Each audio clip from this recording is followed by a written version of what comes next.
gotten both the anniversary and the dog. Happy anniversary, Helen. Just make sure it doesn't leave any gourmet surprises on the carpet. Chapter 5. The Legend of the Steel Plate. The Regal Beagle was the social heart of Santa Monica. It was a place where the wood-paneled walls absorbed the secrets of 1,000 patrons, and the jukebox provided the soundtrack to every local heartbreak. For Jack, it was a place of refuge. But tonight, it was a gauntlet. It had been a long day. The trio had spent the afternoon attempting to repair their dilapidated sofa. Jack, insisting that upholstery is in my blood, had managed to swallow 3 tacks and hammer his thumb into a bruised mess. "I need a beer," Jack groaned as they walked into the Beagle. "I need several beers. I need a beer that will make me forget I have a thumb." They found a corner table, but the peace was short-lived. A man who looked like he'd been carved out of granite and dressed in surplus leather began making his way toward them.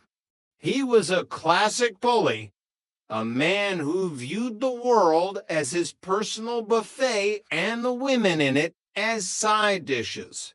"Hey, Blondie," the man said, leaning over Jeanne. "Why don't you lose the shrimp and come for a ride on a real machine?" Jack felt a surge of protective instinct, but his knees had other ideas. They felt like they were made of damp cardboard. He looked at the man's fists. They were the size of Christmas hams. "Leave her alone," Jack said, his voice coming out a full octave higher than he intended. The bully laughed, a sound like a chainsaw cutting through a metal pipe. "Or what, Twinkletoes? You gonna bake me a cake?" Jack looked down at his beer. He felt the sting of humiliation, a familiar burn from his days of being pushed around by fat Kenny Jensen. The girls were silent on the way home, and the air in the apartment was thick with an unspoken disappointment. "I'm a coward," Jack told his reflection the next morning. "I'm a culinary trained, bell-bottom wearing chicken." "You weren't a coward, Jack," Jonna said gently, though her eyes didn't quite meet his. "You were being sensible." But the girls knew Jack couldn't live with the shame. They went back to the Beagle that night, alone at first, and found the bully holding court at the bar. They began to spread a rumor, a whisper that traveled from the dartboards to the restrooms. They told the bartender that Jack Tripper wasn't just a student. He was a decorated war hero, a man with a black belt in 7 different disciplines, a man who had survived a mortar blast in the jungle that had left him with a 6-inch steel plate in his cranium. "They say if you hit him," Jonna whispered loudly to a regular, "the kickback will break your arm." When Jack walked in an hour later, looking for a quiet drink, he was shocked when the bully stood up and backed away. "Hey, man," the bully stammered, holding up his hands. "I didn't know about the plate and the karate. I'm sorry about last night, really." Jack, seeing the fear in the man's eyes and having no idea where it came from, decided to lean into the mystery. He puffed out his chest, ignored the throbbing in his thumb, and gave a sharp, terrifying nod. "Just don't let it happen again," Jack growled. I have a headache tonight, and you wouldn't like me when I have a headache. The bully fled into the night. Jack was a legend. Later, when Jean had told him the truth about the steel plate story, Jack's ego took a slight hit, but then he looked at the way the girls were smiling at him. So, I'm not a hero? Jack asked. Jack, Jana said, leaning over and kissing his cheek. You went back there tonight thinking that guy might kill you. That's more hero than most people will ever be. Chapter 6.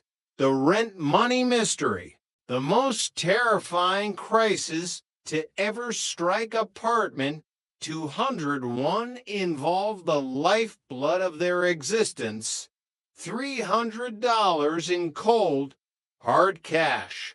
It was rent day a day that usually involved Jack searching for loose change in the sofa and Jana checking the registers at the flower shop for any forgotten tips. This month, they had actually managed to scrape it together. Jana had placed the money in a crisp white envelope and tucked it securely under the transistor radio on the living room shelf. Nobody touch this, she commanded. This is our survival. This is the only thing between us and a life on the streets.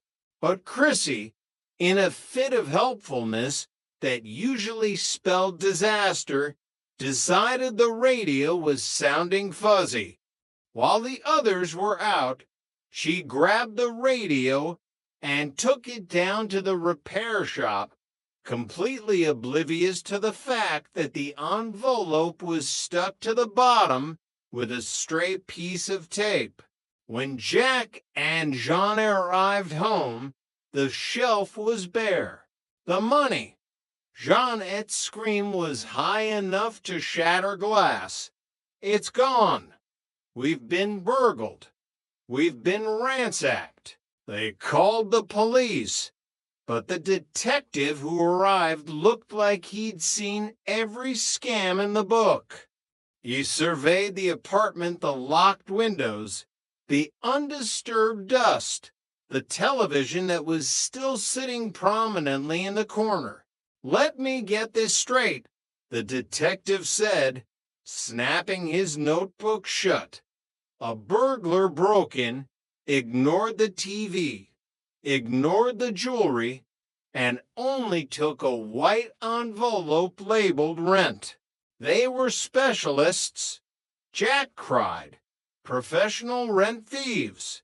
Look, kids, the detective sighed. Don't fake a robbery to avoid paying your landlord. It's a misdemeanor, and frankly, it's insulting to my intelligence. They were desperate.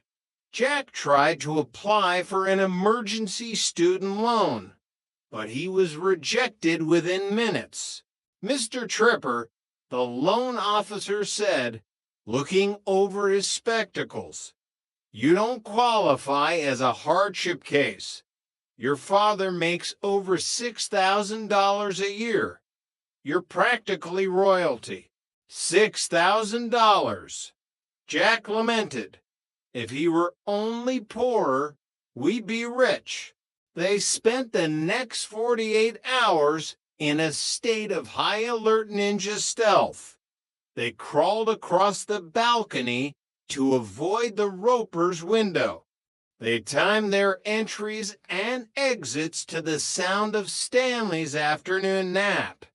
But inevitably, the trap snapped shut. Stanley cornered them in the hallway. I've been looking for you three. You're late, Mr. Roper. Jack stammered, backing away. The money, it was a heist, Ocean's 11. They came through the vents. Stanley looked at them with a mixture of confusion and pity. What are you talking about? I have the money right here. He pulled the envelope from his pocket. The three roommates froze. You have it?